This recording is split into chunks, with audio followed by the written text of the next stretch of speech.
Hey everyone, welcome back to the channel. Today I'm covering the new grid storage function in the services terminal from the Economy 2 update. We'll be going over how to use this new block and how it's designed to keep your server PCU low and your world clutter free by only keeping the grids you need right when you need them. First, a quick distinction. At trade stations, the service terminal provides access to full repair, salvage, and storage services. At your base, you gain access specifically to the grid storage and retrieval system. Your grid must be within 200 meters of the terminal to interact with these services.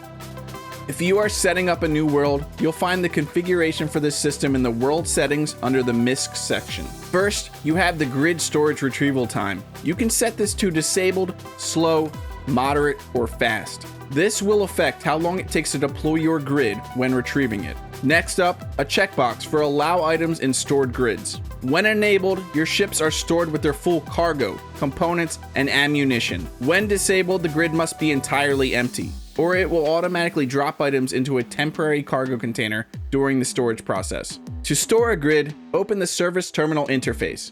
Select the Active Grids tab. This shows all valid grids within range.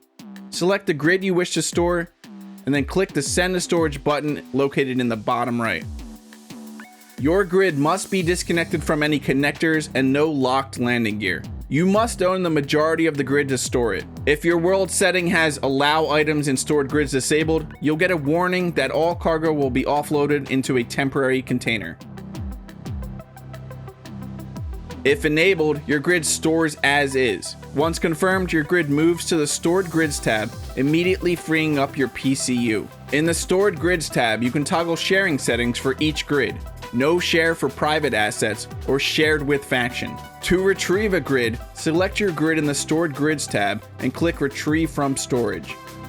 You'll see a transit status timer at the top.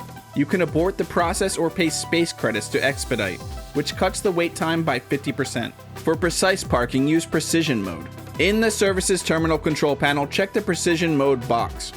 You will see 3 sliders appear: horizontal, vertical, and forward offset. When active, look for the floating white arrow and 2 marker boxes on the ground. These indicate exactly where the grid's bounding box and center point will spawn. Use the sliders to dial in the position until the markers align with your connector or hangar bay. Now, when you click Retrieve from Storage, the grid will spawn precisely at that location. Finally, use the grid's Deploy on Arrival checkbox to choose whether the grid spawns automatically when the timer ends or waits for you to manually trigger the Deploy button. Beyond just organization, think of the possibilities. You can keep backup ships stored and ready for battle. Or store a ship at one point, respawn across the map, and retrieve that exact ship at your new location. This block is a tremendous addition with a lot of potential, and I am extremely excited to start integrating this into my own builds. Remember, the Services Terminal is just one piece of the Economy 2 overhaul, which brings a redesigned economy overview, improved item search, and store block refinements.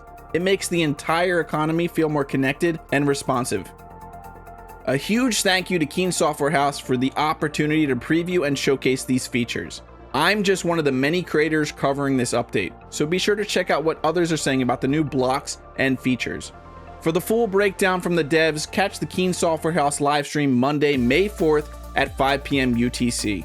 Be on the lookout for the new DLC, as we're getting some really great blocks to decorate and build with. It's a great way to support the game. I'd really love to hear your thoughts on these new features, so leave a comment down below. As always, thanks for watching. If you enjoyed this video, hit that like button and subscribe for more. I'll see you in the next video.